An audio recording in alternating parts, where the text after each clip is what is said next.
The bullet grazed her shoulder before she even heard the shot, and Juliette Novak stumbled behind the water trough outside the mercantile, her heart hammering against her ribs as another round splintered the wood above her head.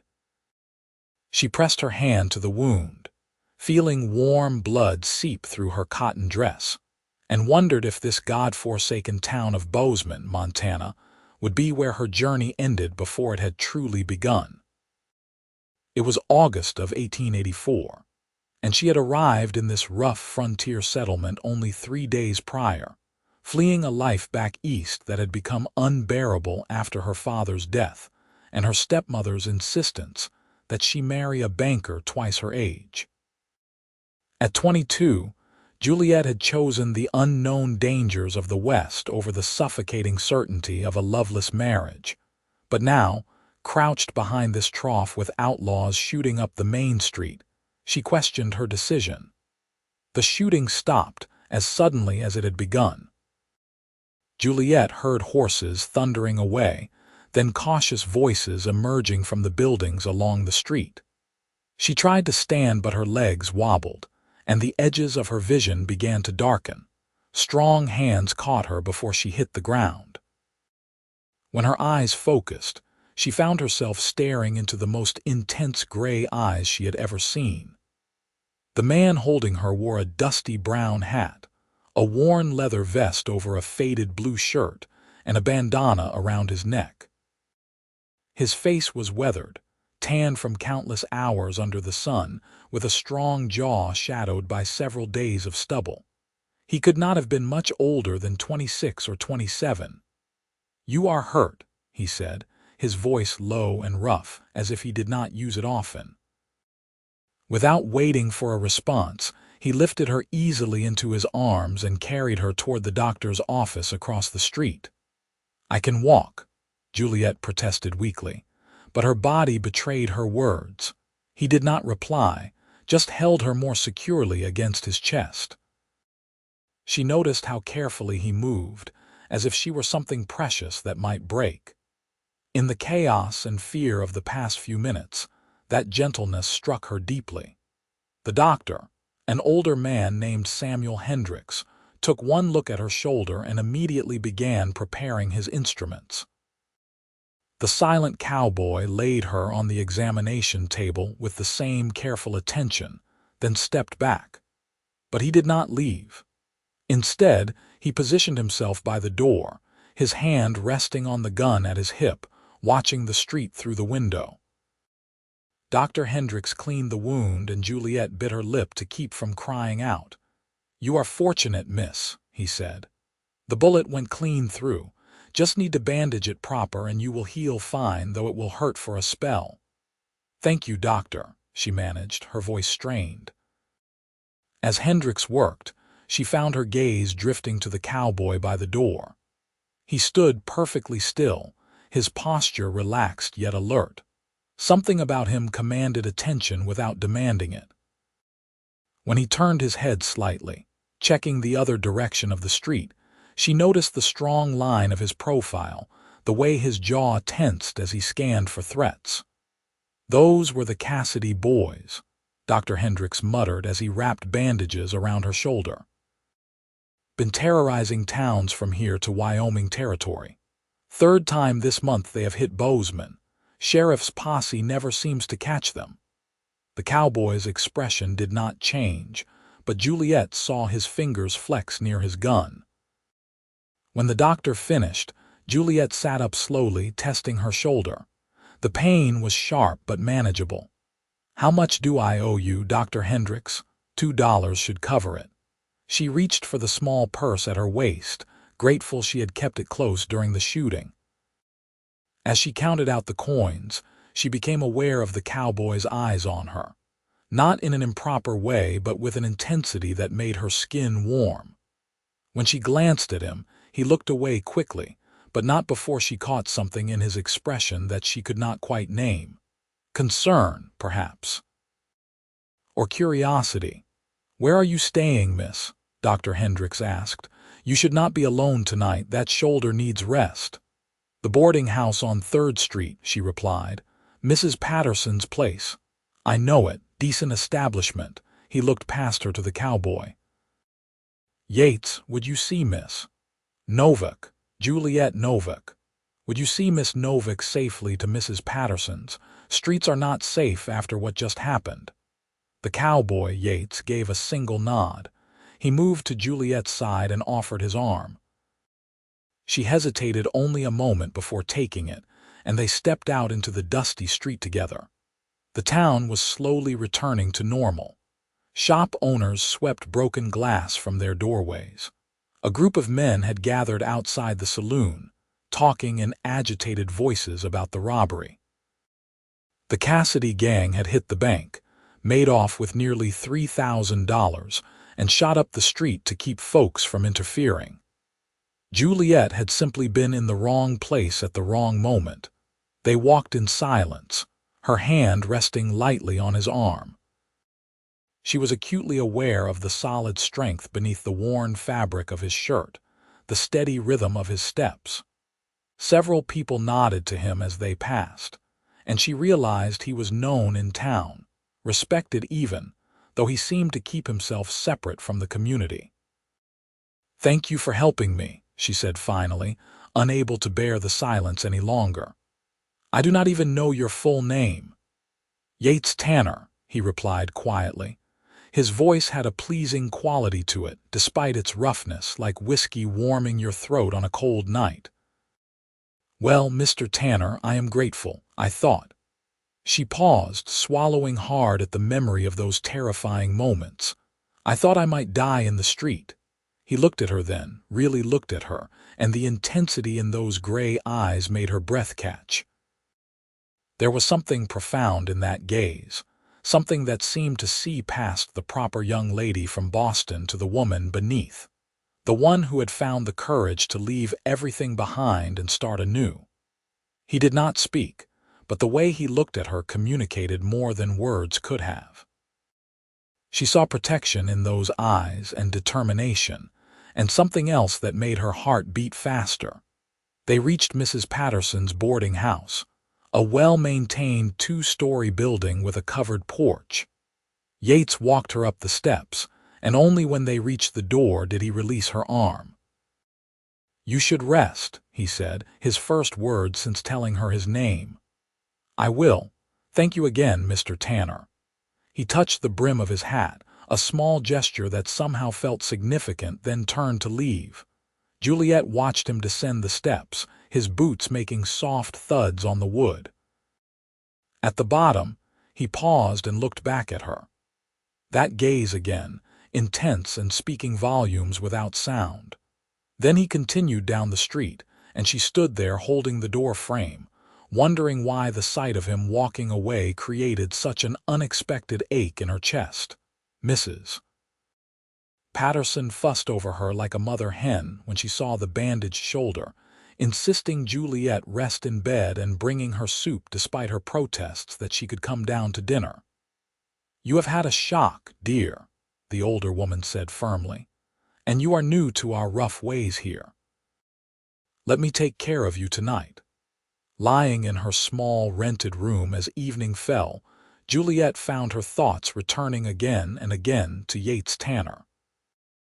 She had met him for less than an hour, and he had spoken perhaps a dozen words total, yet she could not shake the memory of being in his arms, of the way he had looked at her. Like she mattered, like she was worth protecting.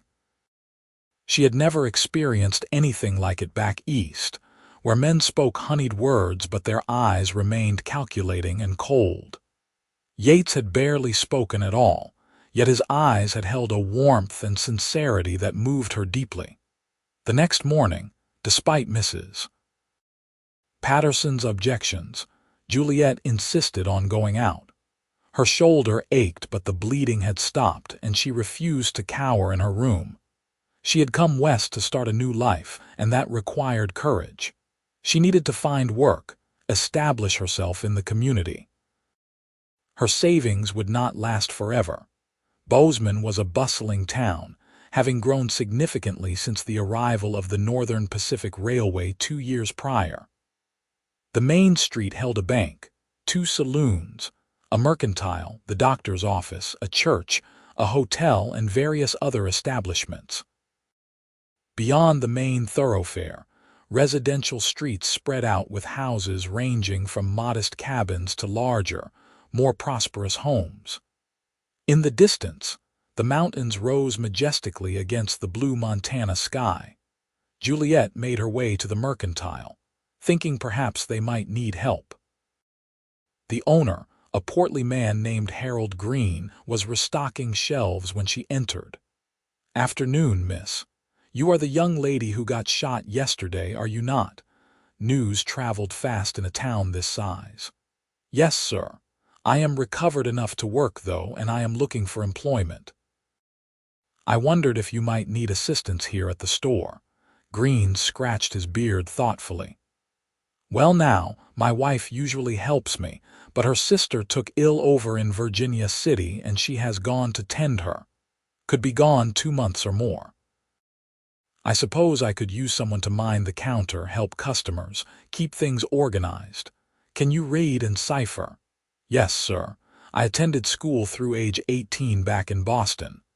"Boston, a long way from home. What brings you to Montana Territory?" Juliette had prepared an answer for this inevitable question. "I needed a fresh start, Mr. Green. My father passed away and there was nothing keeping me in Boston anymore." It was mostly true, and Green seemed satisfied with it. They discussed wages, $1 a day plus a meal at midday, and Juliette felt relief wash through her. It was not much, but combined with careful spending, she could make it work. She started immediately, learning the layout of the store, where different goods were kept, and how to operate the cash register. Green proved to be a patient teacher, and the work came naturally to her. Several customers came in throughout the afternoon, and she found most folks in Bozeman to be friendly enough, though curious about the newcomer. As the afternoon wore on, and the sun began its descent toward the mountains, the bell above the door chimed and Yates Tanner walked in. Juliette's heart did an unexpected flip in her chest. He stopped when he saw her behind the counter, surprise flickering across his features. Then his expression softened into something she could not quite read, but it made warmth spread through her. "Miss Novak," he said, touching his hat brim in greeting.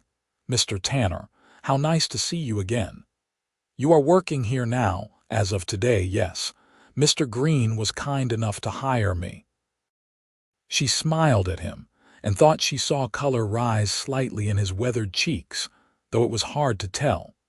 He nodded slowly, then moved past the counter toward the back of the store where supplies were kept. She watched him select a bag of coffee beans, some tobacco, and a few other necessities, moving with the same quiet efficiency he seemed to bring to everything he did. When he brought his purchases to the counter, their hands brushed as she took the coins from him. The contact, brief as it was, sent a jolt up her arm. His eyes met hers, and she saw awareness there as if he had felt it too. "Your shoulder," he said, his gaze dropping to where her wound lay hidden beneath her dress and a shawl she had draped carefully. "It is healing well." "Yes, thank you." "Painful but manageable," he nodded, but he did not leave immediately. Instead, he stood there, seeming to wrestle with something internally. Finally, he said, "The Cassidy boys may return. You should be careful." "I will be, I promise." Still he hesitated. "Then, if you need anything." "Help of any kind." He paused as if the words cost him effort. "I have a small ranch north of town. Anyone can tell you where. Tanner Ranch." "That is very kind of you, Mr. Tanner." He shook his head slightly, as if to say it was not kindness but something else. Something he could not or would not put into words. Then he took his purchases and left, and Juliette stood there behind the counter, her heart beating harder than it had any right to. "That Yates Tanner is a good man," Green said from where he was organizing canned goods on a shelf. "Quiet as they come, but solid. Came to Bozeman about 5 years back, bought that ranch when it was nothing but scrub land and a falling-down cabin. Built it up through hard work.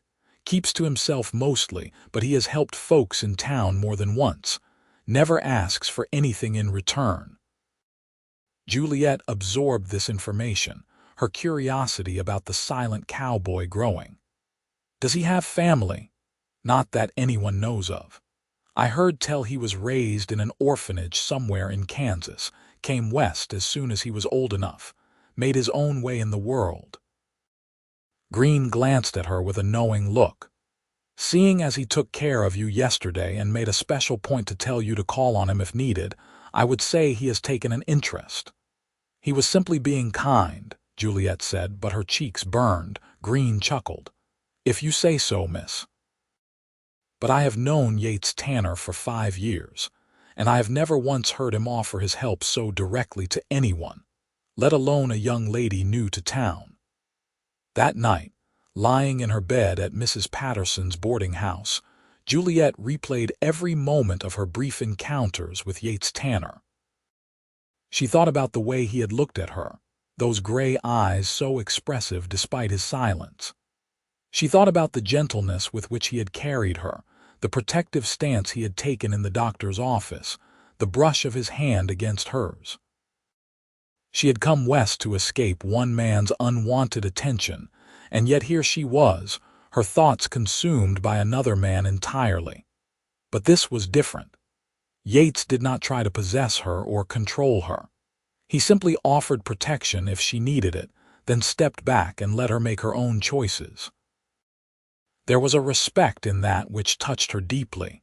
The days fell into a comfortable rhythm. Juliette worked at the mercantile from morning until evening, learning the business and getting to know the townspeople. Mrs. Patterson's boarding house provided her with a clean room and meals, and slowly, Bozeman began to feel less foreign and more like a place she might belong. Yates came into the store 3 times over the next 2 weeks. Each visit was brief, his purchases minimal, but Juliette began to suspect he was finding excuses to see her. He never stayed long, never said more than necessary, but those eyes communicated everything. Each time their gazes met, she felt a connection growing between them, wordless but powerful. She learned more about him from casual conversations with customers. Yates was known as a fair man, honest in his dealings. He raised cattle and horses on his ranch, had a reputation for breaking even the wildest mustangs with patience rather than cruelty. People respected him, even if they did not know him well. On a warm afternoon in late August, a commotion outside the store drew Juliette's attention. Through the window, she saw a group of cowboys harassing a young woman on the street. The woman was clearly uncomfortable, trying to move away, but they blocked her path, laughing and making crude comments. Before Juliette could think better of it, she hurried outside. "Excuse me, gentlemen," she called out, her voice steady despite her racing heart. "I believe the lady wishes to pass." The cowboys turned to look at her, and she recognized the type immediately. Rough men who spent too much time drinking and too little time working. The tallest one, with a cruel twist to his mouth, looked her up and down in a way that made her skin crawl. "Well now, looks like we got 2 pretty ladies to talk to," he drawled. "What is your name, Boston?" He must have heard her accent. "My name is none of your concern. Let her pass." "Or what?" He stepped closer, and Juliette held her ground though fear spiked through her. "You going to make me?" "I might." The voice came from behind the cowboys, low and dangerous. Yates Tanner stood in the street, his hand resting casually on his gun, but there was nothing casual about the look in his eyes. The cowboys turned, and the tall one's bravado faltered when he saw who had spoken. "Tanner." "We were just having a bit of fun." Did not look like fun to me. Looked like 3 men bothering women who want nothing to do with them. Yates' voice remained quiet, but there was steel underneath. "Apologize to the ladies, then leave." "Now hold on." Yates took a step forward. He had not drawn his gun, had not even raised his voice, but something in his presence made all three cowboys step back. "Apologize, then leave." They mumbled hasty apologies and scattered like leaves in the wind. The young woman they had been harassing thanked Juliette and Yates hurriedly, then continued on her way. Juliette found herself alone on the street with Yates. "You should not have confronted them alone," he said, and now his eyes showed concern mixed with something that might have been fear. "They could have hurt you. I could not simply stand by and watch," she replied, "but I am glad you were here." He stepped closer, and she could see the tension in his shoulders, the way his jaw clenched. "When I saw you facing them down, He stopped, struggling with the words. "You could have been hurt. Again. But I was not. You were here." She reached out without thinking and placed her hand on his arm. "Thank you, Yates." It was the first time she had used his given name, and she saw him register it, saw something shift in his expression. He looked down at her hand on his arm, then back up at her face. What she saw in his eyes in that moment stole her breath. Longing. Deep and raw and barely contained. He looked at her like she was everything he had ever wanted but never expected to have. Neither of them spoke. Words seemed inadequate for what passed between them in that moment. Then, Yates gently covered her hand with his own, just for a second, a brief touch that communicated more than 1,000 sentences could have. Then he stepped back, touched his hat brim and walked away, leaving Juliette standing in the dusty street with her heart pounding and her hand tingling where his had rested. That evening, Mrs. Patterson noticed her distraction at dinner. "You have been wool-gathering all night, dear." "Something on your mind?" Juliette hesitated, then decided she needed to talk to someone. "Mrs. Patterson, what do you know about Yates Tanner?" The older woman's eyes lit up with interest. "Ah, I thought I saw him coming to your rescue this afternoon. Word travels fast in this town, you know." "He is a good man, dear, one of the best. Why do you ask?" "I hardly know. He has been kind to me, but he barely speaks. I cannot tell what he thinks or feels." Mrs. Patterson smiled knowingly. "Yates is not a man of words, that is true. Lost his parents when he was just a small child, from what I understand. Raised in an orphanage that was not kind to its charges. I think he learned early that words can be used as weapons, so he trusts them less than actions. But if you watch him, really watch him, you will see everything you need to know." "What do you mean?" "The way he looks at you, dear. I have seen him watching you through the mercantile window more than once. That man may not speak his feelings, but they are written plain as day on his face for anyone with eyes to see." Juliette felt her cheeks warm. "You truly think he has feelings for me?" "I know he does. And unless I am much mistaken, you have feelings for him as well." She could not deny it. In the few weeks since arriving in Bozeman, Yates Tanner had come to occupy more and more of her thoughts. She found herself looking forward to his visits to the store, cherishing every quiet word, every meaningful glance. The way he looked at her made her feel seen in a way she never had before. "I do," she admitted softly. "But I do not know what to do about it. We have barely spoken. I do not know if he would even want me to encourage his attentions." "Oh, he wants that, believe me. But Yates is not the sort of man who will push himself forward. He will wait for you to make the first move, most likely, out of respect for you and fear of overstepping." Mrs. Patterson patted her hand. "If you want to know what is in his heart, you may have to ask him directly." The thought terrified and excited her in equal measure. But as September arrived and the Montana air took on the first hints of autumn coolness, Juliette found her courage growing. She began to return Yates' intense gazes with her own, letting her feelings show in her eyes as he did. She started conversations when he came into the store, asking about his ranch, his horses, his life. He answered her questions, his responses brief but sincere. She learned that he had 20 head of cattle and a half-dozen horses, including a beautiful black stallion named Shadow. He had built his cabin himself, working from dawn until dusk for months. He preferred the solitude of ranch life but came to town for supplies and because, as he admitted quietly, it could get lonely with no one to talk to. "I imagine it would," Juliette said gently. They were standing at the counter, a quiet afternoon with no other customers present. "Do you never wish for company out there?" Yates looked at her steadily. "I am beginning to." The words hung between them, weighted with meaning. Juliette's heart raced. What sort of company? He held her gaze, and she saw the struggle in his eyes, the desire to speak warring with a lifetime of silence. Finally, he said, "The kind that makes a house feel like a home." It was as close to a declaration as he had come, and Juliette felt tears prick her eyes at the vulnerability she heard beneath those simple words. This man who spoke so little had just opened his heart to her. "I would like to see your ranch sometime," she said, her voice barely above a whisper. "If you would show me." Something blazed in his eyes then, hope and joy and disbelief all at once. "Sunday," he managed. "I could come get you Sunday morning if you are willing, bring you out to see the place."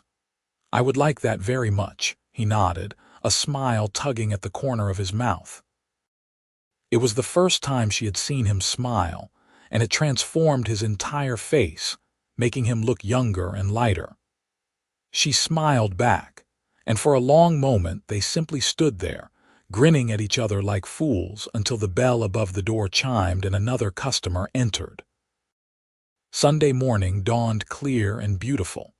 Juliette dressed carefully in her most practical dress, one that would hold up to the dust of travel. Her shoulder had healed well, leaving only a faint scar as a reminder of her violent introduction to Bozeman. Yates arrived at Mrs. Patterson's boarding house driving a small wagon pulled by two sturdy horses. He climbed down when he saw Juliette emerge, and she did not miss the way his eyes widened slightly, taking in her appearance. She had left her hair down, pulled back only with a simple ribbon, and the look on his face made her glad she had. "You look beautiful," he said, the words seeming to escape him without intention. Then he colored slightly, as if surprised by his own boldness. "Thank you. You look quite handsome yourself." He did. He had clearly made an effort, wearing a clean shirt and vest, his dark hair damp as if he had washed before coming to town. He helped her up onto the wagon seat with careful hands, then climbed up beside her and set the horses moving. The ride north took about 40 minutes. Yates pointed out landmarks along the way, his voice quiet but steady. He showed her where the best fishing spot was on the creek that ran through his property, pointed out a family of eagles that nested in a stand of cottonwoods, mentioned which sections of land belonged to which neighbors. Juliette listened, but mostly she watched him. Away from town, with the wide Montana sky above and the mountains in the distance, he seemed more at ease. The tension that usually held his shoulders stiff relaxed, and he spoke more freely than she had ever heard him speak before. "I used to dream about having a place like this," he said at one point, his eyes on the horizon. "When I was a boy in that orphanage, I would imagine wide open spaces where no one could lock me in a room or tell me I was worthless. I promised myself that if I survived to adulthood, I would find a place where I could be free. And did you find that freedom here?" He glanced at her, and the honesty in his eyes struck her heart. "I found peace. But I did not understand until recently that peace and freedom are not the same as happiness. What is the difference? Happiness requires sharing your life with someone who matters. I did not know that before." He paused, then added quietly, "I did not know that until I met you." Juliette's breath caught. She reached across the space between them and took his hand. His fingers closed around hers immediately, strong and warm. They rode the rest of the way in silence, but it was a comfortable silence now, filled with promise. The Tanner ranch was modest but well-maintained. The cabin was small, built of sturdy logs with a stone chimney. A barn stood nearby, larger than the cabin, and beyond it stretched corrals where horses moved lazily in the morning sun. Cattle grazed on the rolling grassland, and in every direction the land spread out in breathtaking beauty. "It is wonderful," Juliette breathed, and meant it. This place had been carved out of the wilderness through sheer determination and hard work, and it showed in every straight fence line, every carefully tended structure. Yates helped her down from the wagon, and she noticed how his hands lingered at her waist a moment longer than necessary. He showed her around the property, introducing her to his horses, pointing out improvements he had made and ones he still planned. She asked questions, genuinely interested, and his pleasure at her enthusiasm was evident in his increasingly animated responses. They ended up at the corral fence, watching Shadow, the black stallion, run. The horse was magnificent, all power and grace. "I found him 3 years ago," Yates said, his arms resting on the top rail of the fence. "Someone had tried to break him cruel, and he was half wild with fear and rage.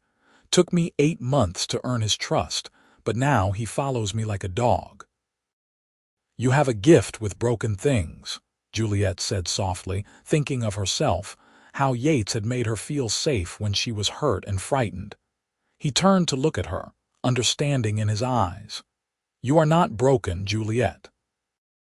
It was the first time he had used her given name, and hearing it in his rough voice sent warmth flooding through her. "Neither are you," she replied. "I was," he said, "for a long time, but lately." He trailed off, his gaze intense.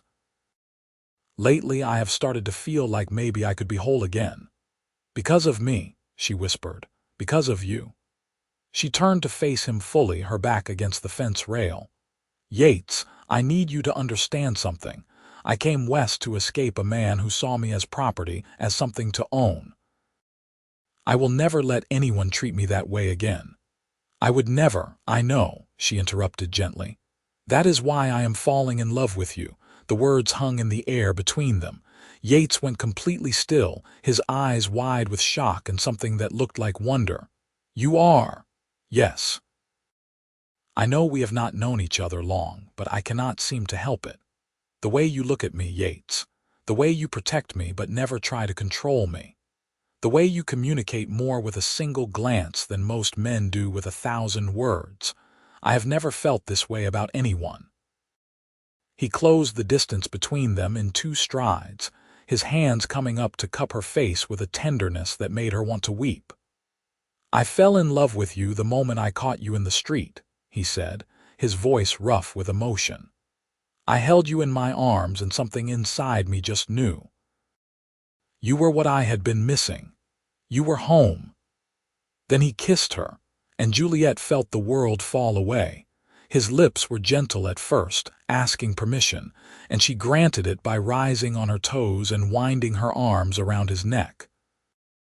The kiss deepened, becoming something desperate and passionate, weeks of longing pouring out in that single moment of connection. When they finally broke apart, both breathing hard, Yates pressed his forehead to hers. "I do not have much," he said. "This ranch, some livestock, a cabin that is barely big enough for one person. But everything I have, everything I am, it is yours if you want it." "I want you," she whispered. "Just you. That is all I need." He kissed her again, softer this time, reverent. When he pulled back, his eyes were bright with unshed tears. "I never thought I would have this. Someone to love who loves me back. It does not seem real. It is real. I promise you, it is real." They spent the rest of the day together at the ranch. Yates made them lunch, simple fare of bread and cheese and cold chicken, which they ate sitting on the porch of his cabin. He showed her inside, and she saw how sparse it was, functional but lacking any warmth or comfort. It was the home of a man who had never expected to share it with anyone. "I could make this place beautiful," she said, imagining curtains on the windows, rugs on the floor, all the small touches that turned a structure into a home. "If you wanted me to." "I want whatever makes you happy," he replied. "If that means fancy curtains and rugs, then we will get fancy curtains and rugs." She laughed at his phrasing, and he smiled at the sound, as if her laughter was music he wanted to hear forever. As the afternoon waned and they prepared to return to town, Juliette felt reluctance settle over her. She did not want to leave this place, did not want to go back to her small rented room when what she really wanted was to stay here with Yates. He seemed to sense her mood because he took her hands in his as they stood by the wagon. "I know we should take things slow," he said, "court proper like. But I am not a patient man when it comes to you, Juliette. I want to marry you, soon as you will have me." "Yes," she said without hesitation. "Yes, I will marry you." The joy that blazed across his face was incandescent. He lifted her off her feet and spun her around, laughing, and she clung to him and laughed too, giddy with happiness. They made plans on the ride back to town. They would be married within the month as soon as the circuit preacher came through Bozeman again. Juliette would continue working at the mercantile until then, saving every penny she could. Yates would make improvements to the cabin, expanding it to include a proper bedroom and making it more comfortable for his soon-to-be wife, Mrs. Patterson was delighted when Juliette told her the news that evening. "I knew it," she exclaimed, hugging Juliette tight. "Oh dear, I am so happy for you both. Yates Tanner is a good man, and you deserve all the happiness in the world." The next weeks passed in a blur of activity and anticipation. Yates came to town almost every day, sometimes on legitimate errands, but often simply to see Juliette. They stole moments together whenever they could, walking through town in the evenings, sitting on Mrs. Patterson's porch and talking long into the night. He was opening up more and more, sharing stories from his difficult childhood, his struggles to make it in the West, his dreams for the future. And Juliette shared her own stories, her memories of her father, her fears about her stepmother, her hopes for the life she was building. The more they talked, the deeper their connection grew. Yates might not be eloquent with words, but when he spoke, every sentence carried weight and meaning. And Juliette was learning to read his silences just as well as his words, understanding the emotions that played across his expressive face. True to his word, Yates expanded the cabin. He enlisted the help of a few neighbors for the heavy work, and by mid-September the structure had grown to include a separate bedroom and a slightly larger main room. It was still modest, but it felt more substantial, more like a real home. Juliette used her wages from the mercantile to purchase fabric for curtains and the materials to make a quilt. Mrs. Patterson and several other women in town helped with the sewing, turning it into a community effort. Juliette was touched by how readily the townspeople had accepted her, welcoming her into their lives. "You are one of us now," Mrs. Patterson said simply when Juliette thanked her for the help. "And Yates is well liked even if he keeps to himself. Folks are happy to see him finding love." The circuit preacher, Reverend Thomas Walsh, arrived in Bozeman on a Tuesday in late September. Yates and Juliette met with him that evening to arrange the wedding. "I understand you want to marry quickly," Reverend Walsh said, looking between them with kind eyes. "Is there a particular reason for the haste?" "Only that we are certain," Yates replied, his hand holding Juliette's tightly. "I have waited my whole life to find someone like her. I do not want to wait any longer than necessary." The Reverend smiled. "Love is a blessing from God, and I see it shining from both of you. I will be happy to perform the ceremony. How about Saturday morning? That gives you a few days to prepare, and Sunday I must move on to the next town." "Saturday is perfect," Juliette agreed, her heart soaring. The next few days were a whirlwind. Juliette purchased fabric for a simple wedding dress, which Mrs. Patterson helped her sew. She packed her few belongings in preparation for moving to the ranch. Yates bought supplies for a wedding supper, insisting they would celebrate properly even if they could not afford anything elaborate. On Friday evening, the night before the wedding, Juliette and Yates took a walk through town. The autumn air was cool and crisp, and the mountains in the distance were beginning to show the first dustings of snow on their peaks. "Are you nervous?" Juliette asked as they strolled hand in hand down a quiet side street. "No," Yates replied. "I have never been more certain of anything in my life. You, not nervous, excited, happy." She squeezed his hand. "I keep thinking about how different my life would be if I had stayed in Boston, if I had married that banker like my stepmother wanted." "I am glad you did not," Yates said quietly. "Though part of me wishes you had come west under better circumstances, not fleeing but choosing." "I did choose," she insisted. "I chose freedom. I chose my own path, and that path led me to you." He stopped walking and turned to face her, his eyes intense in the fading light. "I will spend every day of the rest of my life making sure you never regret that choice." "I already know I will not," she whispered. He kissed her then, deep and passionate, and Juliette melted into his arms. Tomorrow they would be married, would begin their life together officially. But in her heart, she felt they had already been joined since that day in August when he caught her in his arms and looked at her with eyes that spoke of protection and promise. Saturday morning dawned bright and clear, one of those perfect autumn days that seemed designed by Providence for celebration. Juliette dressed in her new gown, a simple but pretty dress of pale blue cotton with white lace at the collar and cuffs. Mrs. Patterson helped her arrange her hair, pinning it up with small white flowers woven through the dark strands. "You look beautiful, dear," Mrs. Patterson said, her eyes misty. "Yates is a lucky man." "I am the lucky one," Juliette replied. "He saved my life, and now he is giving me a future I never dreamed possible." The wedding was held at the small church on the edge of town. Nearly half of Bozeman turned out for it, crowding into the pews to witness the union.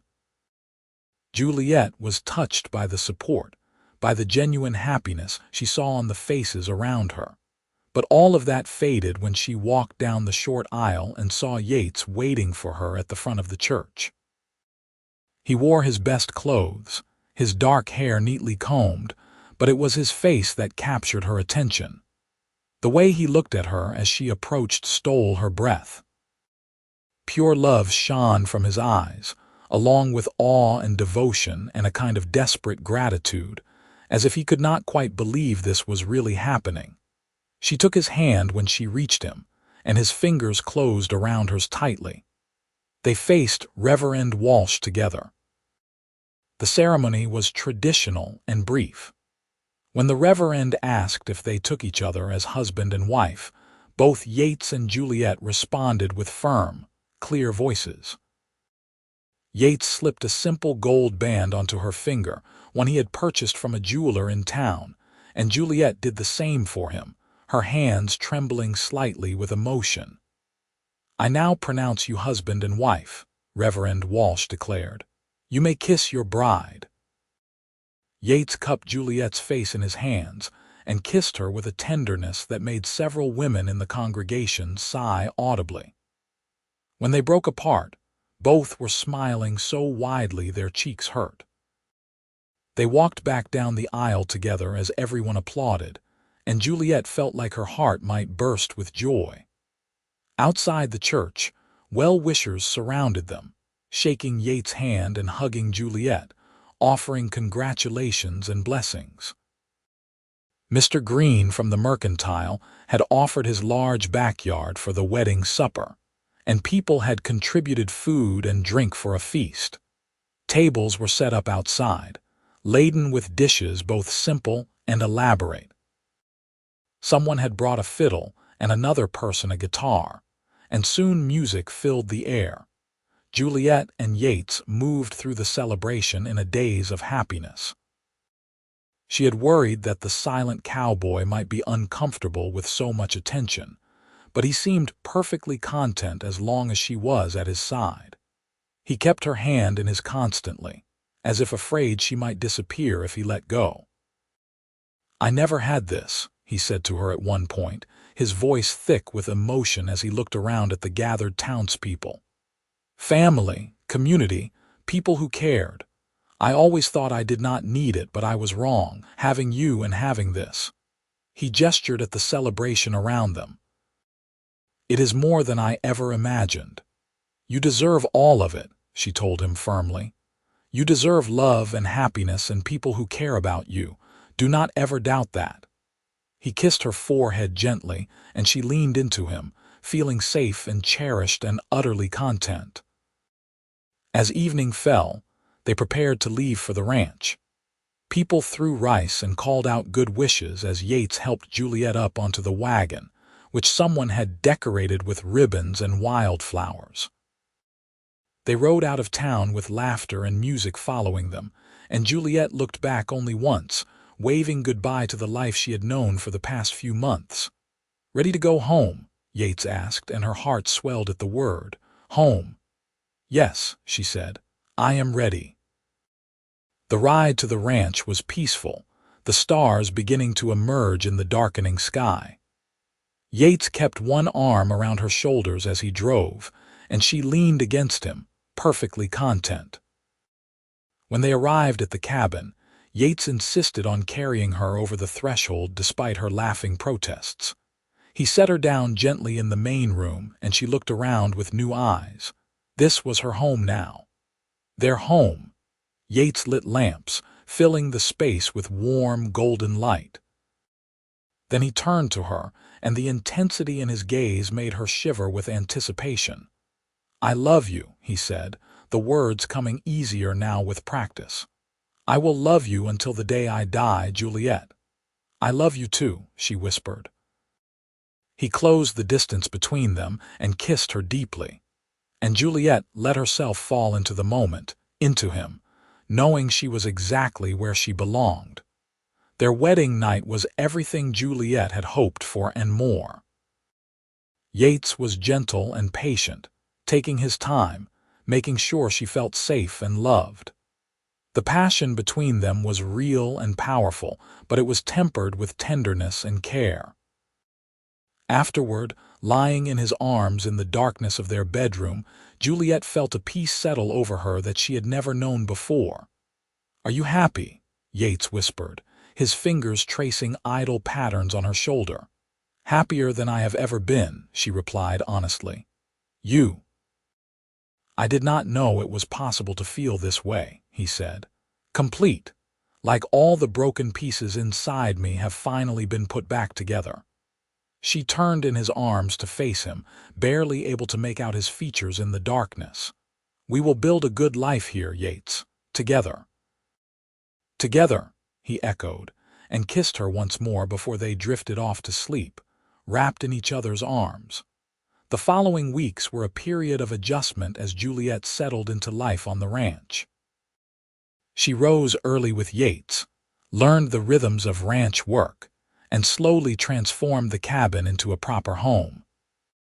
The curtains she had made brightened the windows, the quilt she had sewn covered their bed, and small touches like a vase of wildflowers on the table and dish towels hanging by the wash basin made the place feel warm and welcoming.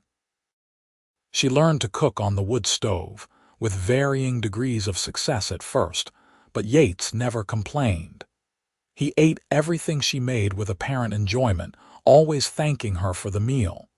She learned to tend the chickens she had insisted they get, gathering eggs each morning. She helped Yates with some of the lighter ranch work, feeding horses and mending fences. But more than the physical work of building a life together, they were learning each other.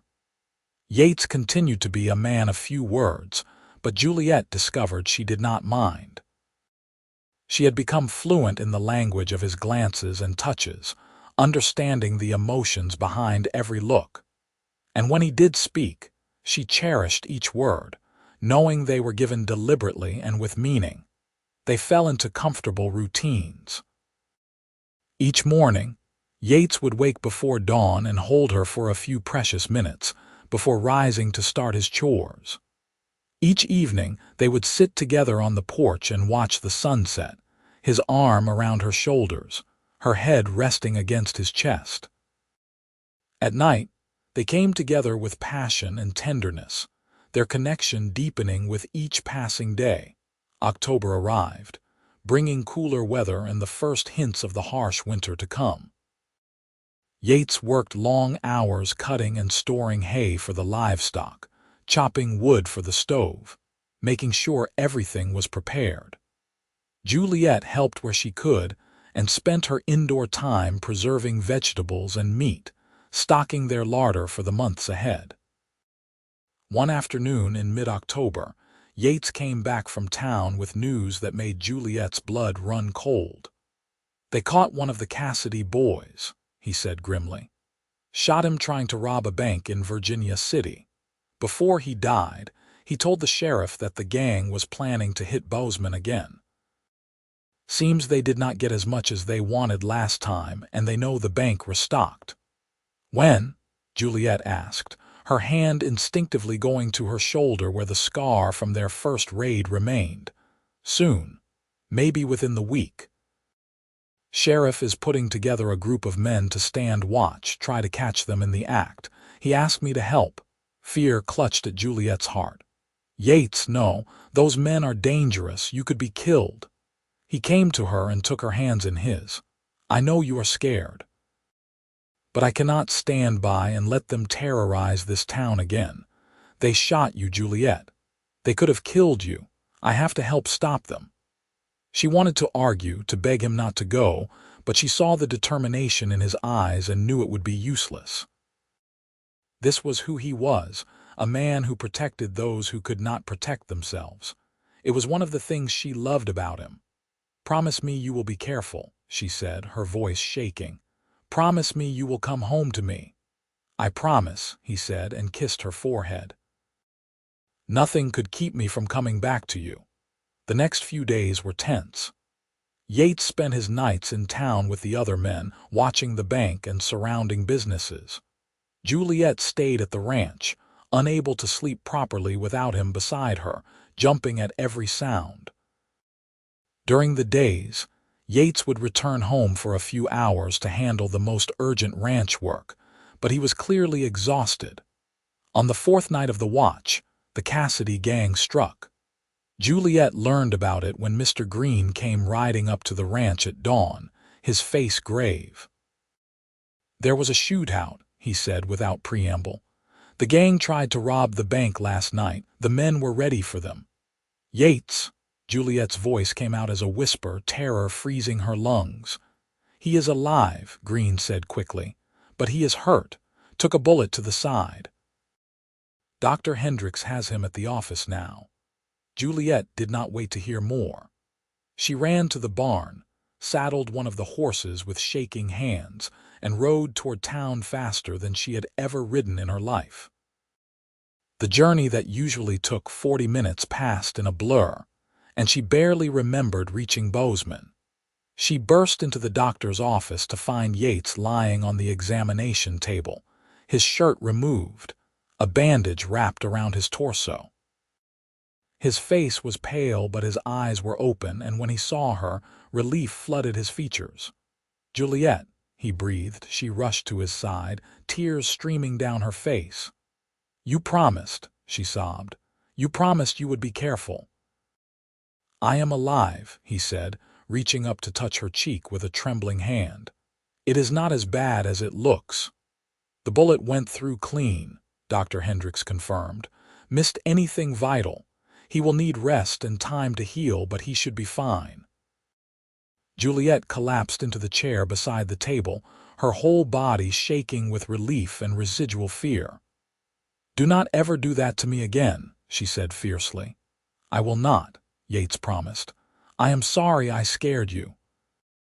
She took his hand and held it tightly, not caring that Dr. Hendricks was watching with a knowing smile. "What happened to the gang? 2 dead, 3 captured," the doctor said. "It is over. They will not be troubling Bozeman or any other town again." That should have made Juliette feel better, but all she could think about was how close she had come to losing Yates. The fear of it was overwhelming. Dr. Hendricks agreed to let them return to the ranch that evening, with strict instructions for Yates to rest and avoid any strenuous activity for at least 2 weeks. Juliette drove the wagon home while Yates sat beside her, his face tight with pain despite his attempts to hide it. "I really am sorry," he said quietly as they traveled. "I know I frightened you." "You did," she admitted. "When Mr. Green said you had been shot, I felt like my heart stopped. I just got you, Yates. I cannot lose you." "You are not going to lose me," he said firmly. "I plan to be around for a very long time, growing old with you, watching our children grow up, all of it." "Children?" She looked at him in surprise. They had not discussed this yet. He met her gaze steadily. "I want a family with you, Juliette. Sons and daughters. I want to give them the childhood I never had, full of love and security. If you want that too." "I do," she said, warmth spreading through her chest. "I want all of that with you." He smiled despite his obvious pain, and Juliette carefully leaned against him as she drove, grateful beyond words that he was alive and beside her. The next 2 weeks tested Juliette's patience as she tried to keep Yates from overdoing it. He was a terrible patient, constantly trying to get up and work despite his injury. She had to threaten him multiple times, reminding him that Dr. Hendricks said rest was necessary for proper healing. "I am going to go crazy lying in bed all day," Yates complained after the first week. "Then sit on the porch," Juliette suggested. "Read a book, whittle something. Just do not try to lift hay bales or fix fences." He grumbled but obeyed, and gradually his strength returned. By the end of the 2nd week, the wound had healed enough that he could move without pain, and Dr. Hendricks pronounced him recovered when they went to town for a check-up. "You are lucky," the doctor said. "Another inch to the right and the bullet would have done serious damage. Someone was watching over you." Yates glanced at Juliette. "I had a reason to survive."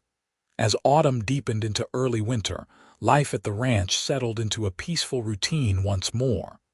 The first snow fell in November, dusting the mountains and giving the air a crisp, clean smell. Yates taught Juliette to ride better, taking her on long rides through the beautiful landscape. They would talk for hours during these rides, or sometimes ride in companionable silence, simply enjoying being together. Juliette discovered she loved ranch life more than she had expected. There was a satisfying quality to the work, a tangible sense of accomplishment at the end of each day.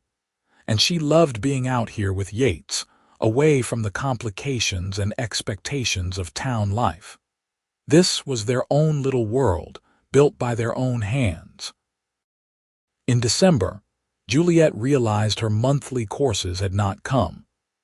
At first, she thought perhaps stress or the change in her lifestyle had affected her cycle, but when another month passed with no change, she began to suspect the truth.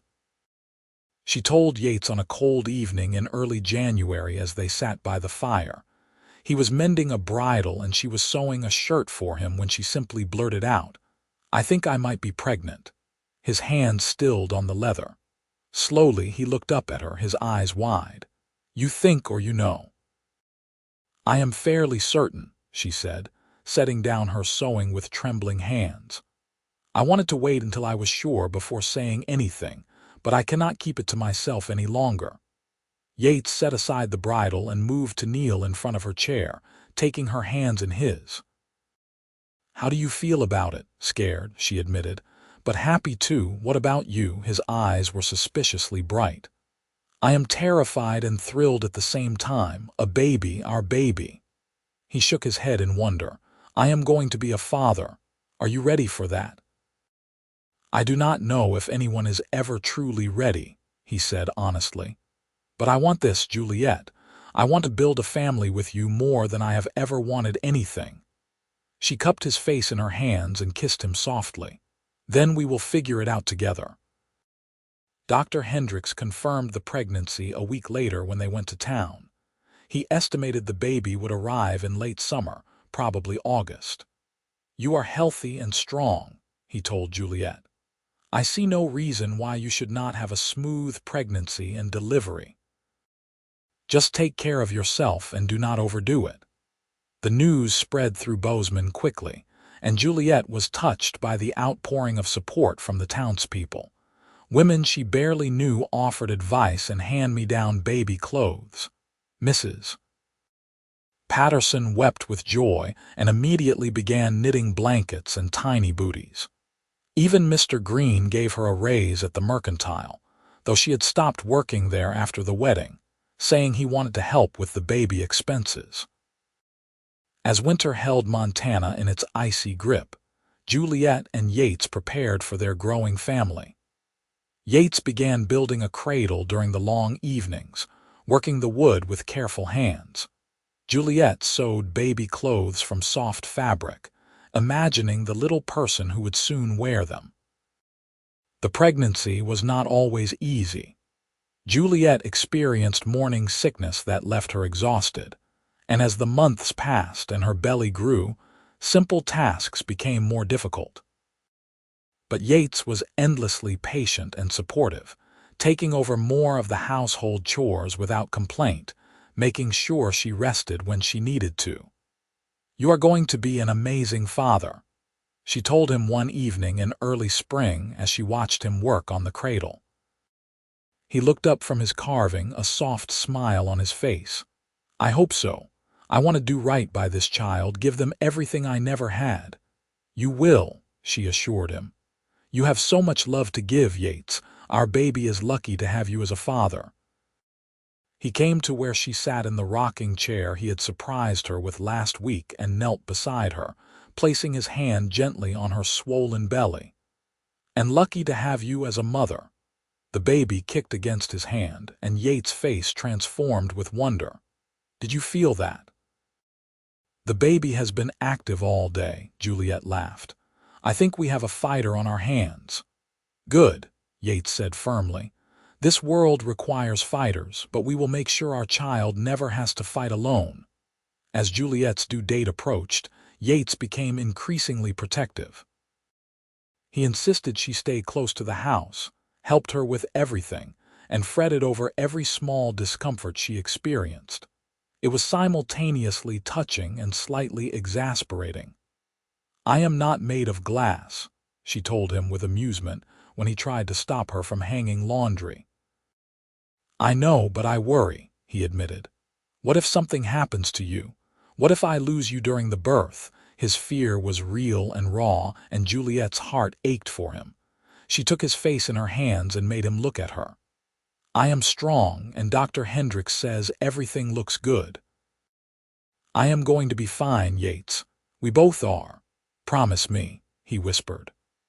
I promise, she said and kissed him, trying to pour all her love and reassurance into that kiss. On a hot August evening in 1885, almost exactly a year after Juliette had first arrived in Bozeman, her labor began. Yates immediately rode to town to fetch Dr. Hendricks and Mrs. Patterson, then rode back to the ranch faster than the law should have allowed. The labor was long and difficult, lasting through the night and into the next day. Yates stayed by Juliette's side the entire time, holding her hand, wiping her brow, whispering encouragement even when she screamed at him that this was all his fault and she would never let him touch her again. I know I am sorry, he said gently, not taking her anger personally. You are doing so well. You are so strong. Finally, as the sun reached its zenith, their son came into the world with a loud, healthy cry. Dr. Hendricks placed the baby, cleaned and wrapped in a soft blanket, in Juliette's arms, and she looked down at the tiny face with overwhelming love. "A boy," she whispered in wonder. Yates, tears streaming openly down his face, gazed at his wife and son with an expression of such profound joy that Mrs. Patterson had to wipe her own eyes. "He is perfect," Yates breathed. "You are perfect. Thank you, Juliette. Thank you for giving me this." They named him Daniel Tanner, and he was indeed perfect. Dark hair like his father, but with Juliette's green eyes. He had strong lungs and a stubborn streak that suggested he would give them plenty of challenges as he grew. The weeks after Daniel's birth were exhausting and wonderful. Juliette marveled at how natural fatherhood seemed to come to Yates. He held Daniel constantly when he was not working, talking to him in that quiet voice, singing surprisingly tender lullabies. He changed diapers without complaint, walked the floor with the baby when he was fussy, and looked at his son with such pure love that it made Juliette fall even more deeply in love with her husband. "I never thought I could feel like this," Yates said one night as they lay in bed with Daniel sleeping in his cradle beside them. "So complete. You and Daniel, you are everything to me." "And you are everything to us," Juliette replied, lacing her fingers through his. Life settled into a new rhythm with a baby in the house. The ranch continued to prosper under Yates' careful management. He had increased his herd and now employed a young ranch hand to help with the heavy work, which gave him more time with his family. Daniel grew quickly, a happy baby who smiled easily and loved being outside. Yates would carry him around the ranch, showing him the horses and cattle, talking to him about everything they saw. Juliette would watch from the porch, her heart full to bursting at the sight of her two favorite people in the world. When Daniel was 6 months old, Juliette realized she was pregnant again. This time there was less fear and more joy in the discovery. She told Yates on a snowy evening in February, and he laughed with delight, pulling her into his arms carefully so as not to disturb Daniel, who was sleeping against her shoulder. "Another baby," he said in wonder. "We are going to have another baby. Are you happy?" She asked, though she could see the answer on his face. "Happier than I have words for," he replied. "I love our family, Juliette. I love the life we have built." "So do I," she said softly. "So do I." Their daughter, Rose Tanner, arrived in October of 1886, a tiny thing with a surprisingly loud voice. Where Daniel had been relatively calm as a baby, Rose demanded attention and affection constantly. She looked more like Juliette, with the same delicate features and dark hair, though she had her father's gray eyes. Yates doted on his daughter completely. "I never knew having a daughter would feel like this," he told Juliette. "Like my heart is walking around outside my body. I want to protect her from everything, but I also want her to be strong and independent like her mother." "She will be," Juliette assured him. "We will make sure of it." The years passed in a blur of activity and love. Daniel grew into a curious, energetic boy who followed his father everywhere, desperate to help with the ranch work. Rose proved to be strong-willed and determined, traits that occasionally exasperated her parents but more often made them proud. In 1889, another son joined the family. Michael Tanner was a peaceful baby who seemed content to simply observe the chaos of his older siblings with calm interest. Yates joked that Michael had inherited his quiet nature, and Juliette laughed, thinking how much her husband had changed since those early days when he barely spoke at all. The ranch continued to grow and prosper. Yates expanded the house, adding more bedrooms and a larger kitchen. The property now supported a significant herd of cattle and horses, providing a comfortable living for the family. They were not wealthy by any means, but they had everything they needed and more. On a warm evening in late spring of 1890, Juliette and Yates sat on their porch watching the sunset while their children played in the yard. Daniel, now almost 5, was teaching Rose to throw a ball. Michael sat on a blanket, content to watch. "You ever think about how different our lives could have been?" Juliette asked, leaning against her husband's shoulder. "If I had stayed in Boston, if you had not been there that day when I was shot." Yates was quiet for a moment, then said, "I try not to think about it because it frightens me, the idea that we might never have found each other." He turned to look at her, and even after years of marriage, the intensity in his gaze still made her heart skip. "You are the best thing that ever happened to me, Juliette. You and these children, this life we have built together. I thank God every day that you came west, that you were brave enough to start over." "I am glad I was brave too," she said softly. "Because this life with you is better than anything I could have imagined." He kissed her then, sweet and tender, and Juliette thought about that first kiss, so many years ago now, when they had both been so uncertain and new to love. They had learned each other over the years, had grown together, had weathered challenges and celebrated triumphs. Their love had deepened with time, becoming something rich and enduring. "Papa," Rose called from the yard. "Come play with us." Yates smiled and stood, offering his hand to Juliette. "Shall we?" They walked down into the yard together, and soon all 5 of them were playing, laughing in the golden evening light. Daniel threw the ball too hard and it went sailing over the fence, prompting a group expedition to retrieve it. Michael toddled after his siblings with determination, and Rose's laughter rang out clear and joyful. Later, after the children were tucked into bed and the house was quiet, Yates and Juliette stood on their porch once more, wrapped in each other's arms, looking out at the land they had built their life on. "I love you," Yates said, the words coming easily after years of practice. "More than the day I married you, if that is possible." "It is possible," Juliette replied, "because I love you more now too. The years have only made what we have stronger." He held her close, and they stood there in peaceful silence, the kind of silence that only comes when 2 people understand each other completely. Words were not always necessary between them. They never had been. From the very beginning, the way Yates looked at her had said everything she needed to know. In 1892, Juliette gave birth to their 4th and final child, another daughter they named Grace. By then, Daniel was 7 and already proving himself capable of helping significantly with ranch work. Rose was 6 and showed signs of having inherited her father's gift with horses. Michael, at 3, was quiet and thoughtful, always watching and learning. Grace completed their family in a way none of them had known was missing. She was a happy, easygoing baby who brought joy to everyone around her.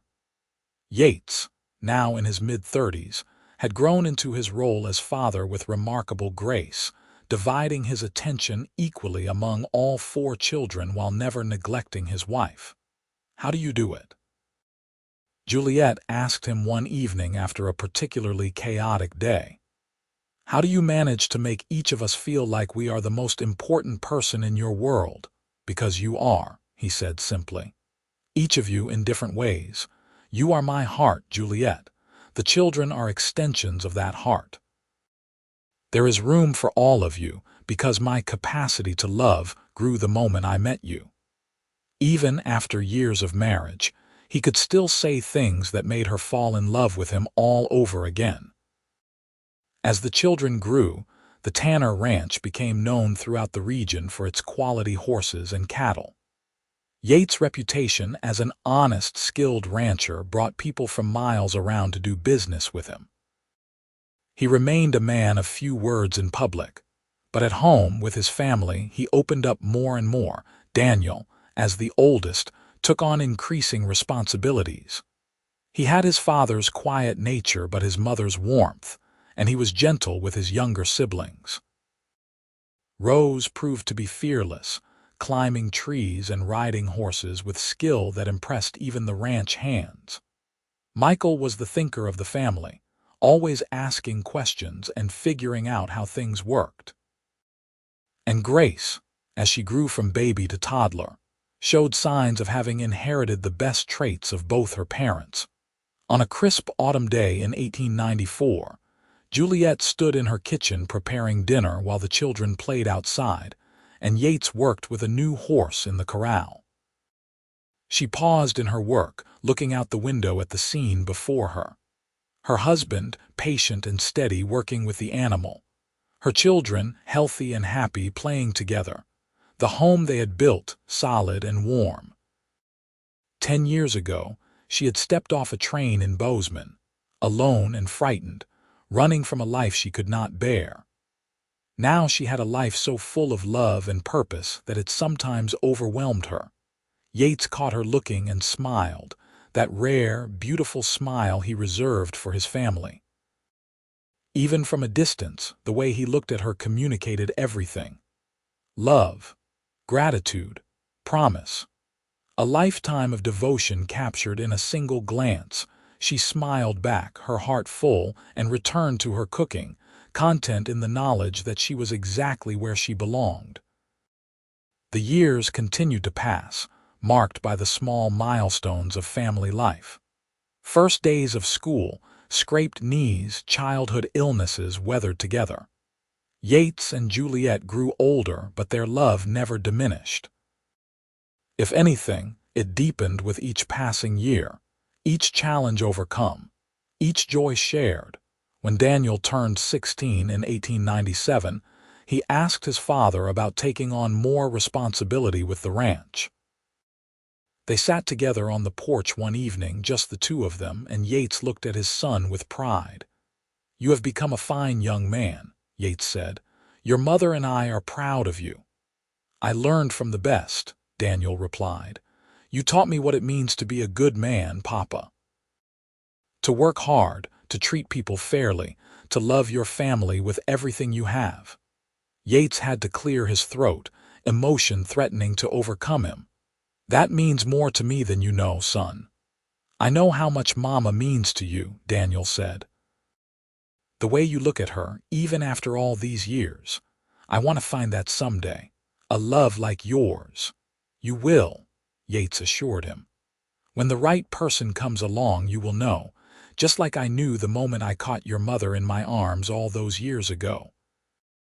Rose, at 15, had become an accomplished horsewoman who helped train the ranch's horses. She was strong-willed and independent, and Yates worried about her constantly, though he tried not to show it. "She is so much like you," he told Juliette one night. Determined, brave, unwilling to let anyone tell her she cannot do something. "It terrifies me," Juliette laughed. "She will be fine. You raised her to be strong." "I know, but she is my daughter. I want to protect her from everything." "You cannot," Juliette said gently. "But you can trust that you have given her the tools she needs to handle whatever comes her way." Michael, at 12, had developed a love of books and learning. He talked about maybe becoming a teacher someday, or even a lawyer. Yates and Juliette encouraged this, making sure he had access to all the books and education he wanted. And Grace, at 7, was the sunshine of the family. She had a gift for making people smile, for finding joy in the smallest things. She adored her father and followed him around whenever she could, chattering away happily while he worked. In the summer of 1899, the Tanner family attended a town celebration for the 4th of July. It had been years since the whole family had gone to a town event together, but Bozeman was hosting a special festival, and the children had begged to go. As they walked through the crowded streets, Juliette noticed people watching their family with smiles. She realized they made quite a picture. Yates and herself, still clearly in love after 15 years of marriage, surrounded by their 4 healthy, happy children. "Folks are staring at us," she murmured to Yates. "Let them," he replied, his arm around her shoulders. I am not ashamed of what we have built." Mrs. Patterson, now quite elderly but still sharp as ever, found them in the crowd and hugged them both tightly. "Look at you two," she said, tears in her eyes. "Still so in love, and these beautiful children. You have done well, my dears. You have done so very well."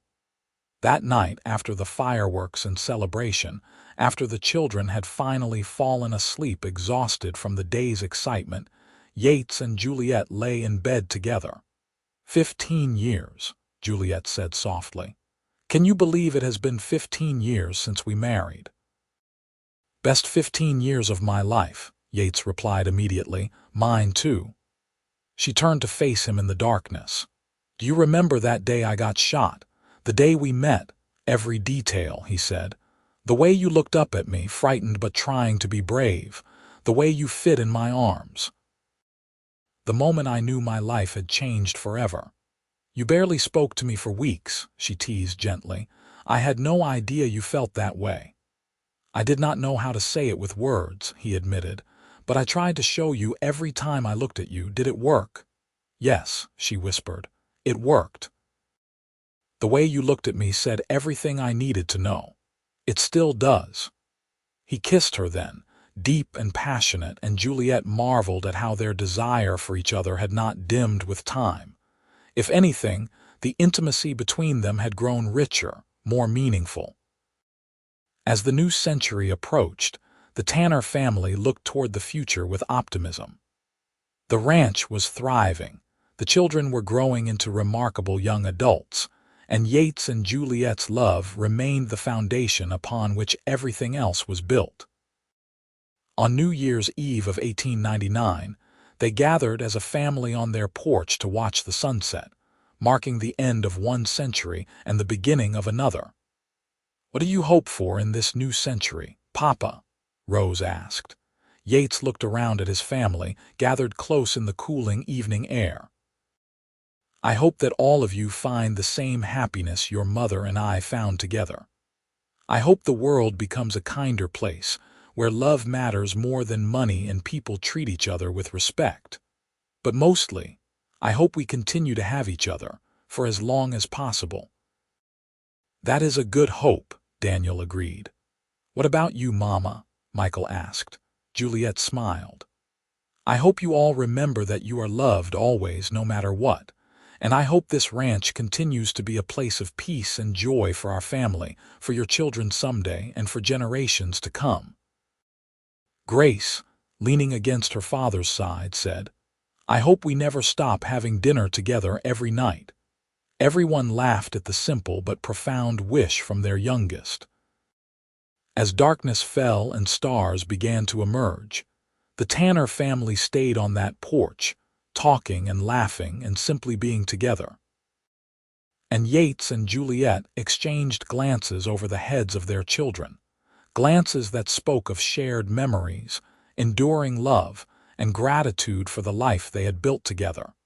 The years marched on. Daniel met a young woman from a neighboring ranch and courted her with the same patient determination his father had shown his mother. When Daniel asked Yates for advice, Yates told him, "Love her with everything you have. Show her every day that she matters. And when words fail you, let your actions and the way you look at her speak for you."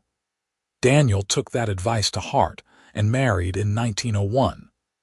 Yates and Juliette attended the wedding with pride, seeing their son embark on his own journey of love and family.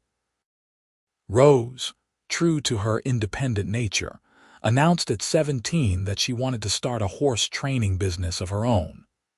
Rather than discourage her, Yates helped her set up a small operation on a corner of the ranch property. She proved to be exceptional at her work, and soon people were coming from across Montana territory to have her train their horses. Michael pursued his education, and with his parents' support, went to school in Helena to become a teacher. He wrote home regularly, sharing his experiences and always expressing gratitude for the upbringing that had prepared him for the wider world. Grace, as she grew into a young woman, proved to have her mother's compassionate heart and her father's quiet strength. She talked of wanting to be a nurse someday, of helping people the way Dr. Hendricks had helped her mother all those years ago. Through it all, Yates and Juliette remained the anchors of the family. They grew older together gracefully, their hair graying, lines deepening around their eyes from decades of smiling and squinting at the bright Montana sun. But their love never aged. It remained as vibrant and vital as it had been that August day in 1884, when a silent cowboy caught a frightened young woman in his arms and changed both their lives forever. In 1904, 20 years after they first met, Yates planned a surprise for Juliette. He took her back to Bozeman on a warm summer day, to the very spot where she had been shot all those years ago. "Why did you bring me here?" she asked, confused. "Because this is where our story began," he said. "This is where I first held you, first looked into your eyes and knew my life would never be the same." He took her hands in his, and she saw that his eyes were damp with emotion. 20 years ago, I was a broken man who thought he did not deserve love or happiness. Then you came into my life, bleeding and frightened, and you trusted me to help you. From that moment on, all I wanted was to be worthy of that trust. "Yates," she whispered, her own eyes filling with tears. "I love you more today than I did 20 years ago," he continued. "I love you more than I did yesterday, and I will love you more tomorrow than I do today. That will be true every day for the rest of my life." He pulled a small box from his pocket and opened it to reveal a delicate necklace with a small pendant. "I had this made special. It has our initials and our wedding date. I wanted you to have something that showed how much these 20 years have meant to me." Juliette was crying openly now as he fastened the necklace around her neck. "I love you so much," she managed. "You gave me everything I never knew I needed. A home, a family, a love that makes every day meaningful. I cannot imagine my life without you." They stood there in the street, holding each other and crying, two people who had found in each other the missing pieces of themselves. The years continued their relentless march. Grandchildren arrived as Daniel started his own family. Rose eventually married a quiet rancher who appreciated her strength and independence. Michael became a respected teacher. Grace pursued her dream of becoming a nurse. Through weddings and births, through illnesses and losses, through the ordinary challenges of life, Yates and Juliette faced everything together. They had built something remarkable, not just a successful ranch or a large family, but a legacy of love that would extend far beyond their own lives. On their 30th wedding anniversary in 1914, their children and grandchildren gathered at the ranch for a celebration.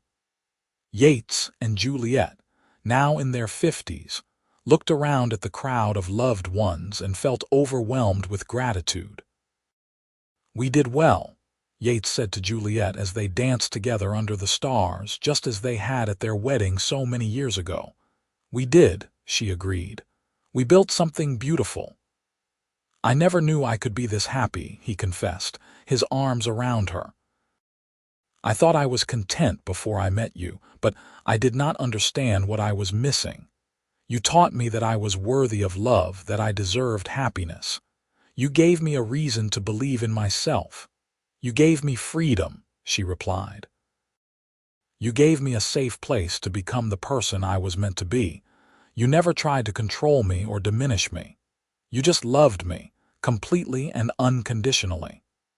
They kissed, and their children smiled to see their parents still so clearly in love after 3 decades. As the party wound down and family members began to leave or settle down for the night, Yates and Juliette found themselves once again on their porch, looking out at the land they had built their life upon. 30 years, Juliette mused. "It feels like both forever and no time at all." "I want 30 more," Yates said, "and then 30 more after that," she laughed. That would make us both over 100 years old. I do not care. I want every moment with you that I can get. Then we will just have to take very good care of each other, she said, leaning against him. That, he said, kissing the top of her head, is a promise I can definitely keep. The years grew kinder as Yates and Juliette grew older. They slowed down, handing over more and more of the ranch operations to their children and grandchildren, but they never stopped being active in the life of the ranch and family. On quiet evenings, they would sit together and reminisce about their early days. The fear and uncertainty of their first meeting, the careful courtship that followed, the joy of their wedding, the challenges and triumphs of building a life together.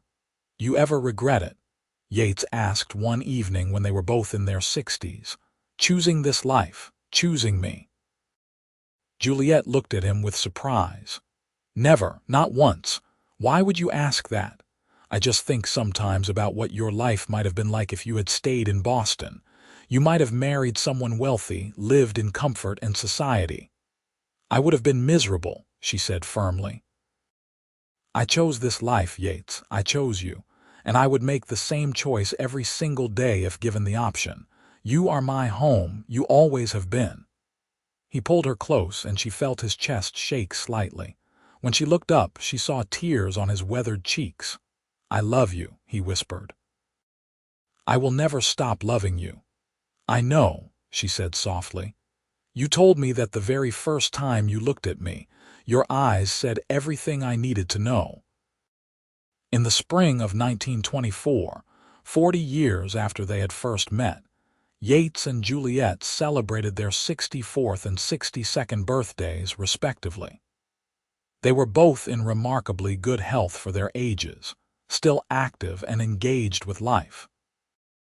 Their family had grown to include 4 children, 11 grandchildren, and 3 great-grandchildren so far. The Tanner Ranch had become one of the most respected operations in Montana, known for its quality livestock and the integrity of its owners. But the greatest legacy Yates and Juliette left was not the ranch or the money. It was the example of their love. Generations of their family grew up watching them interact, seeing how they treated each other with respect and tenderness, how they communicated through glances and touches as much as words, how they faced challenges together as a united force. Tell us again how you met, one of their great-grandchildren asked during a family gathering. Yates and Juliette exchanged glances, and even after 4 decades, the look that passed between them was full of love and understanding. Well, Juliette began, I was new to Bozeman, and there was some trouble in town. Your great-grandfather saved me from getting hurt even worse than I did. I just did what anyone would do, Yates demurred. No, Juliette said firmly, looking at him with those same green eyes that had captivated him 40 years ago. You did what you always do. You protected someone who needed help. You were gentle and kind when I was frightened, and you looked at me in a way that made me feel seen and valued. How did he look at you, Grandma? The child asked. Juliette smiled. Like I was the most important person in the world, like he would move mountains to keep me safe, like I was home. That is because you are all those things, Yates said quietly. You have been all those things since the moment we met. The children did not fully understand the depth of what they were witnessing, but they would remember this moment. They would remember their great-grandparents looking at each other with such profound love that it seemed to fill the entire room. As summer turned to autumn in 1924, Yates and Juliette spent more and more time simply being together. They would take slow walks around the ranch, pointing out changes and remembering how things used to be. They would sit on their porch and watch the sun set, content in each other's presence without the need for words. We have been blessed, Juliette said one evening. So incredibly blessed. More than I ever deserved, Yates agreed. Stop that, she chided gently. You deserve every bit of happiness we have found. You are a good man, Yates Tanner. You always have been." He took her hand and kissed it softly. "I am only good because you made me believe I could be. You are the reason for everything beautiful in my life. We made each other better," she said. "That is what real love does." On a crisp October day in 1924, exactly 40 years to the month after their daughter Rose was born, Yates and Juliette sat together on their porch watching their family. Children ran around the yard playing. Adults talked and laughed. The ranch, the family, the life they had built continued to thrive. "Are you happy?" Juliette asked, the same question she had asked him so many times over the years. Yates looked at her, and in his eyes she saw the same answer he had been giving her since that August day in 1884 when he first held her in his arms. His eyes spoke of love so deep and true that it transcended words. They spoke of gratitude for every moment they had shared. They spoke of a commitment that had never wavered despite 4 decades of challenges and changes. "More than words can express," he finally said aloud. "But you know that already. You have always known, from the very beginning. Because of the way you look at me," she said softly. "That has never changed. It never will," he promised. "Even when I am old and gray and barely able to walk, I will still look at you that way, because that is how you make me feel, like I am whole, like I am home, like I am loved." "You are all those things," she assured him, "and so much more." They sat together as the sun set over the Montana landscape, painting the sky in shades of gold and pink and purple. Around them, their family continued to talk and laugh and live. The Tanner Ranch stood solid and prosperous, a testament to hard work and dedication. But the real legacy, the true treasure, was the love story that had begun 40 years ago with a silent cowboy and a frightened young woman who had learned to communicate in ways that went beyond words. Yates turned to look at Juliette one more time, and in his eyes she saw everything she had always seen there.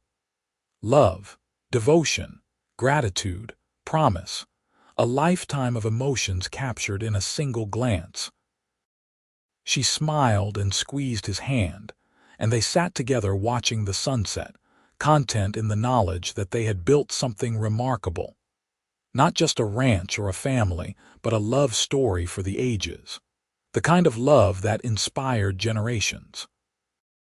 The kind of love that proved words were not always necessary when 2 hearts understood each other completely. The cowboy had never spoken much, but the way he looked at her had always said everything she needed, and that, in the end, was all that mattered.